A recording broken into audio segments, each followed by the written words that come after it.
The Bookmap volume dots display transactions that have taken place on the best bid or offer, or in the midpoints for equities.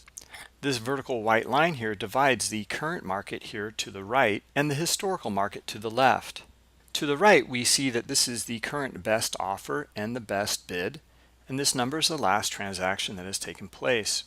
To the left, we're looking at the historical best bid and offer and the transactions with the volume dots that have taken place on that best bid and offer. Let's zoom into a specific area and take a closer look.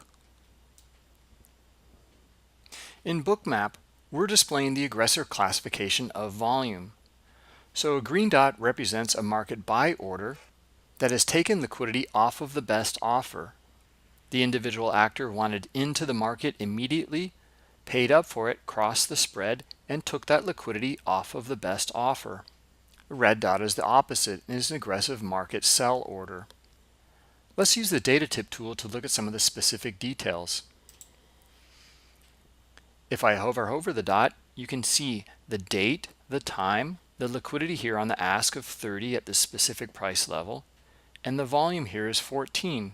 The smaller green dot over here displays a volume of 1.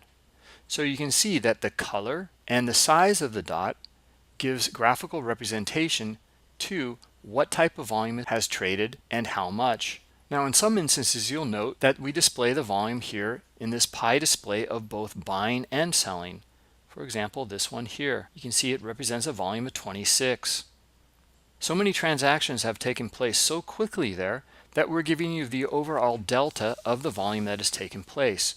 So for this example here, what we're looking at is about 3/4 of that is aggressive buying and about 1/4 is aggressive selling. Let's continue to zoom into this area here. Note that we're breaking down that larger dot into its various transactions that have taken place. If we continue to zoom in, you'll note that there's transactions within transactions. So for example, we've zoomed in now on the timeline, as you can see down here, down to the microsecond level. We can go even further.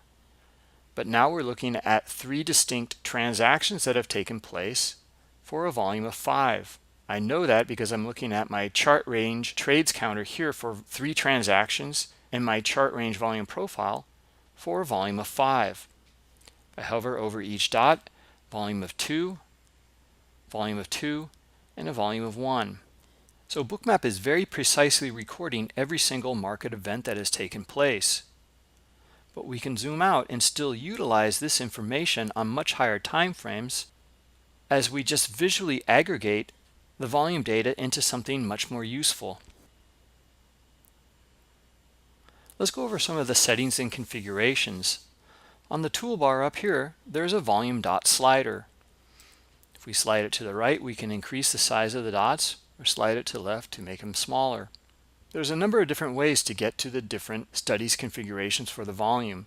You can hover over a volume dot, right click, and then choose volume dot settings here to bring up the studies configuration windows for the volume dot options here. Or you can click on the small volume dot icon here next to the slider. Or you can also click on the studies configuration button up here and then click on volume dot settings here to bring up the options. We'll go over the different volume dot settings and options in a separate video.